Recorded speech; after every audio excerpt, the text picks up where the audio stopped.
मरचू जंगल से लकड़ियां काटकर बाजार में बेचने गया, लेकिन उसे लकड़ियों के अच्छे दाम नहीं मिले।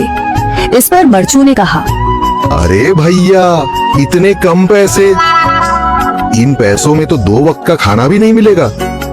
आप मुझे बहुत ही कम पैसे देते हैं।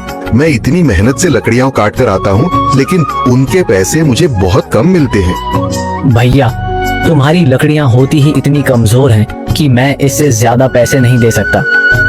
तुम्हारी लकड़ियों के बस इतने ही पैसे बनते हैं। अरे भैया, कुछ ज्यादा कर दो ना। वो क्या है ना कि इन पैसों का तो कुछ भी नहीं आता।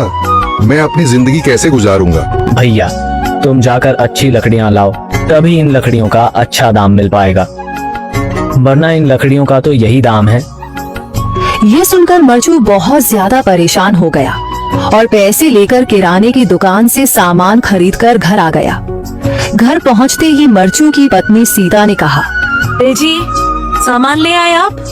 हाँ जी, सामान ले आया हूँ। सीता के चेहरे पर खुशी छा जाती है, लेकिन जब उसने सामान देखा, जी, इसमें तो बहुत थोड़ा सामान है। हाँ सीता, मुझे पता है कि यह सामान बहुत थोड़ा है, लेकिन मैं क्या करूँ? मेरे पास जितने पैसे थे, मैं उतने का ही सामान लेकर आ गया हूँ। इस तरह हमारा गुजारा कैसे हो पाएगा जी? आपको तो पता ही है कि हम कितनी मुश्किलों से गुजारा करते हैं। हाँ हाँ, मुझे पता है, लेकिन मैं कर भी क्या सकता हूँ? मेरे पास इतने पैसे ही नहीं कि हम एक अच्छी जिंदगी गुजार सकें। इतनी मेहनत कर रहा हूँ, लेकिन फिर भी मेहनत का फल नहीं मिल रहा। इतनी मेहनत से अच्छी लकड़ी काट कर आता हूँ, लेकिन मुनासिब दाम नहीं मिलता। मैं तो बहुत परेशान हूँ। क्या करूँ? कहाँ जाऊँ? अरे जी, आप परेशान न हो, आप कोई और काम देख लें। मैंने कई बार काम तलाशने की कोशिश की, पर किसी ने भी मुझे काम नहीं दिया। ये सुनकर सीता भी काफी ज्यादा परेशान हो गई। मरचू से सीता की परेशानी नहीं देखी गई। उसने अपनी पत्नी सीता से कहा, मैं फिर से जंगल की ओर जा रहा हूँ। अरे जी, अभी मत जाइए ना, वैसे भी शाम हो रही है। आप कल चले जाइएगा, अभी मत जाइए। ठीक है, अगर तुम रोक रही हो तो मैं नहीं जाता। मैं कल चला जाऊंगा।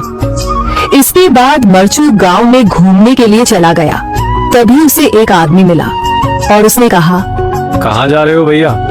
और सुनाओ, क्या हाल चाल है?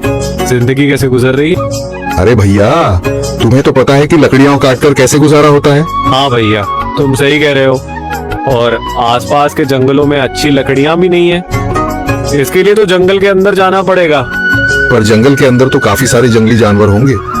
मुझे बहुत डर लगता है भैया, मैं जंगल में कैसे जाऊंगा? हाँ भैया, जंगली जानवर तो होंगे, लेकिन अच्छी लकड़ियां तो वहीं से ही मिलेंगी। ये सुनकर मरचू बहुत ज्यादा परेशान हो गया, लेकिन वह आदमी बिल्कुल ठीक कह रहा था। जंगल के किनारे की सारी लकड़ियां कट चुकी थीं। अब सिर्फ जंगल के अंदर ही अच्छी लकड़ियां बची थीं। अगली सुबह मरचू लकड़ियां काटने जंगल की ओर चल पड़ा। जंगल में आने के बाद मरचू ने कहा, अरे, यहाँ पर तो लकड़ियां ही नहीं हैं।